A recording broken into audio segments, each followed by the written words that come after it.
Ахмет Жұбанов атындағы дарынды балаларға арналған республикалық қазақ мамандандырылған музыка мектеп-интернатының есеп беру концертіне қош келдіңіздер. Ахмет Жұбанов 1964 жылы еліміздің түкпір-түкпірін аралап жүріп, қарапайым қазақ отбасыларында өсіп жатқан өнерге құштар жас талантты ауыл балаларын кәсіби тұрғыда еуропалық музыка аспаптарына баулу мақсатында арнайы музыкалық мектеп ашқан болады. Сол уақыттан бері мектеп қабырғасынан көптеген майталман өнер қайраткерлері түлеп ұшып, республикалық, халықаралық конкурстарда мемлекетіміздің мәртебесін асқақтатып, елімізде талантты өнер шеберлерінің бар екендігін үнемі дәлелдеп келеді. Қазақстан Республикасы Мәдениет және спорт министрлігі Мәдениет комитетінің Ахмет Жұбанов атындағы дарынды балаларға арналған республикалық қазақ мамандандырылған музыка мектеп-интернатының ашылғанына биыл 58 жыл толып отыр. Алғысөз айту үшін мектеп директоры, Қазақстан Республикасының еңбек сіңірген қайраткері Нұркен Нұрғалиұлы Әшіровті сахна төріне шақырамыз.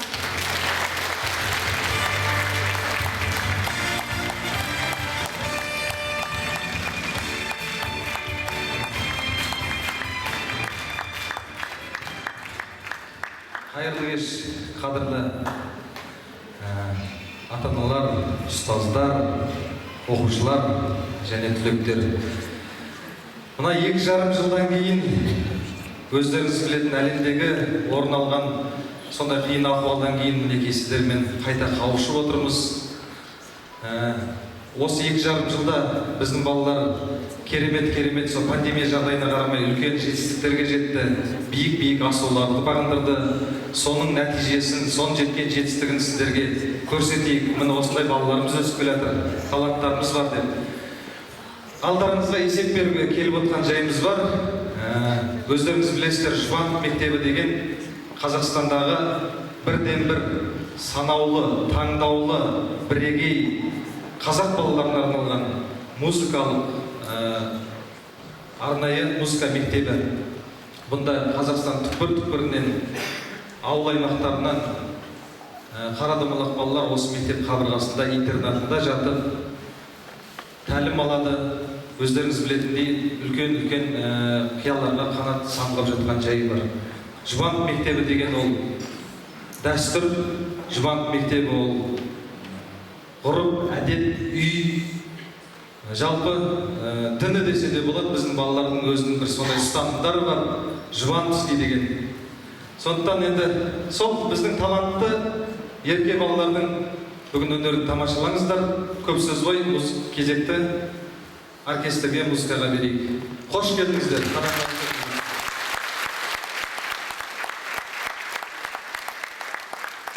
Сахнада 2021 жылы Уфа қаласында өткен ЗОВ Урала халықаралық конкурсының гран-при иегері, 2017 жылы Ташкент қаласында өткен халықаралық Наурыз садалары конкурсының гран-при иегері, мектептің халық аспаптар оркестрі. Оркестрдің көркемдік жетекшісі әрі дирижері, халықаралық конкурстардың лауреаты Бекболат Әбдібекұлы.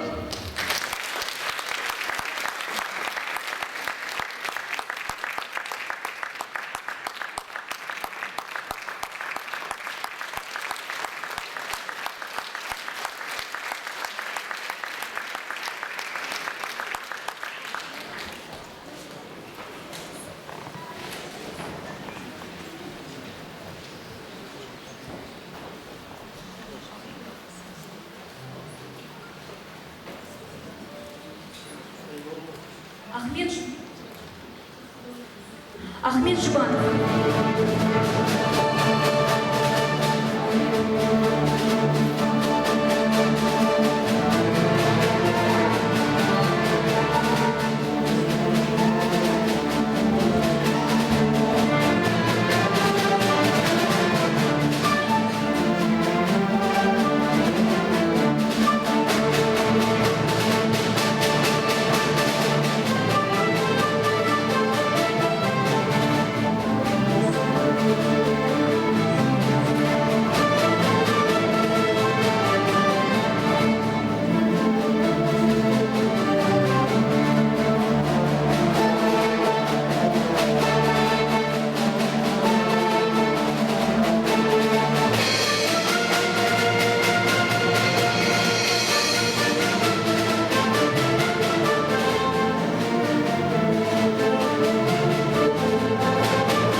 Арслан Жайып, Әстәуке.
Ахмет Жұбанов, Алия.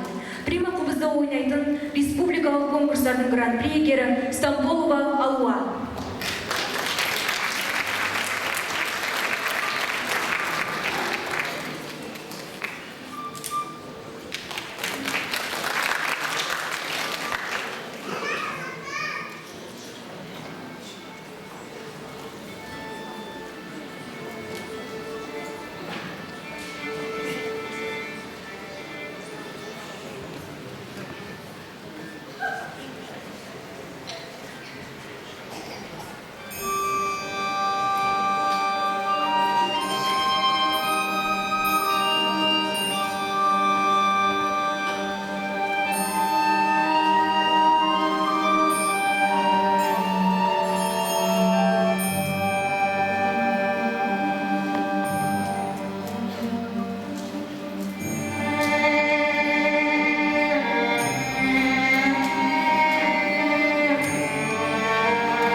Иса Тілендиев, Махамбет, орындайтын оркестр.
центральный камеры.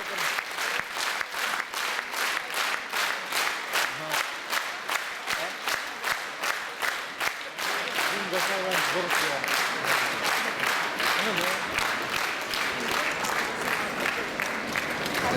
Нұрсұлтан, сен ертегі оқыған жақсы көресің бе? Әрине, кезінде көп оқитын. Қазір қолым тимей жүр.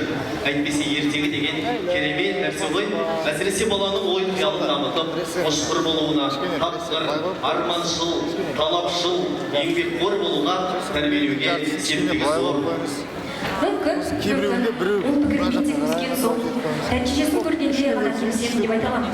Әзірге ештеңе демей қояйын, айтпақ осы.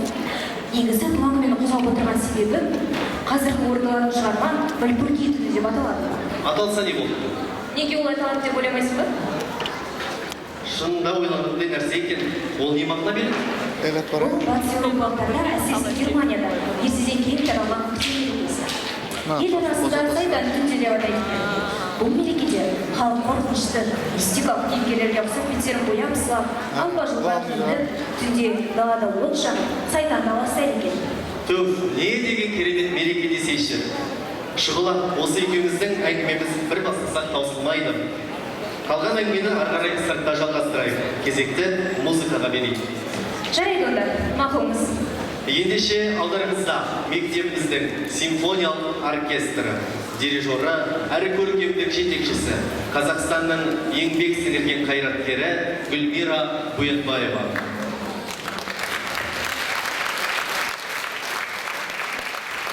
Шарль Гуноның Фауст операсының балеттік қойылымынан Вальпурги түні орындайтын оркестр.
бүкіл әлем дүр етті.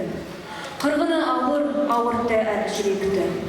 Қан шашылып қалада да, далада, ойрандап кетті, ойлаған арман тілекті. Хабибулла Сетеков, «Хрустальды әлем», Қаралы қаңтар оқиғасына арналады. Орындайтын оркестр.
Ахмет Жұбанов мектебі қазақ өнері мен мәдениетіне көптеген таланттарды дайындап, қанатын қатайтып, қияға ұшырды. Бұл күнде Қазақстанның ғана емес, әлем өнер ордаларының көпшілігінде осы мектептің түлектері абыройлы еңбек етіп келеді. Қазақ елінде де барлық дерлік филармониялар мен оркестрлерде, музыкалық білім ордаларында жемісті еңбек етіп келеді.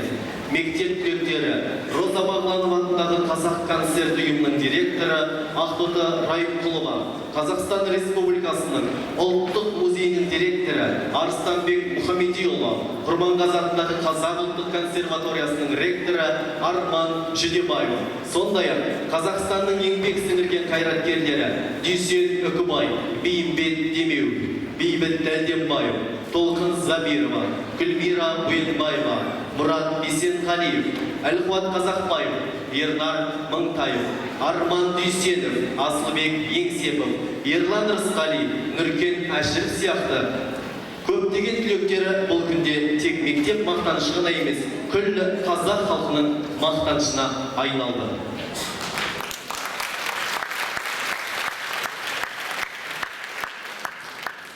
Нұрсұлтан, сен білесің бе? Біздің мектепте халық аспаптар бөлімін ең алғашқы ашқан кім? Иә, әрине білемін. Ол қазақ қобыз өнерінің корифейі, Қазақстанның халық әртісі профессор Фатима Жұмағұлқызы Балғаева. Тамаша. Я, ол кісінің ісін жалғастырған шәкірттері бұл күнде мектеп қабырғасын көптеп түлеп ұшып жатыр. Солардың дәлелі халық аспаптар бөлімінің күші қобызшылар ансамблі. Ендеше Қарлығаш кіші қобызшылар ансамблі және Жезкиік үлкен қобызшылар ансамблін қарсы алыңыздар.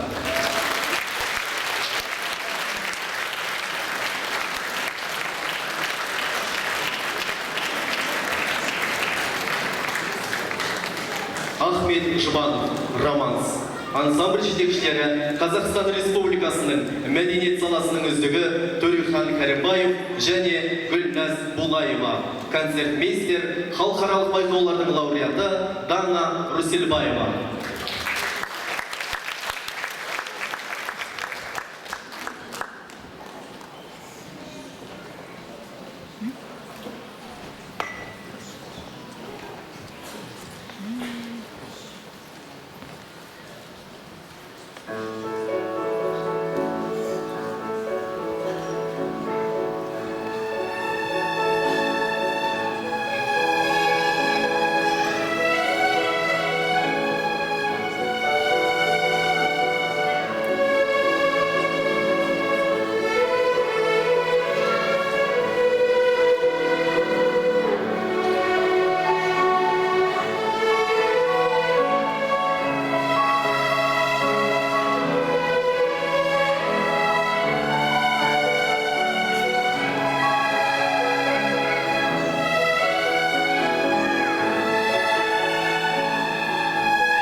Жантөре, Шалқыма орындайтын республикалық жас орындаушылар байқауларының жеңімпазы Саятұлы Нұрали.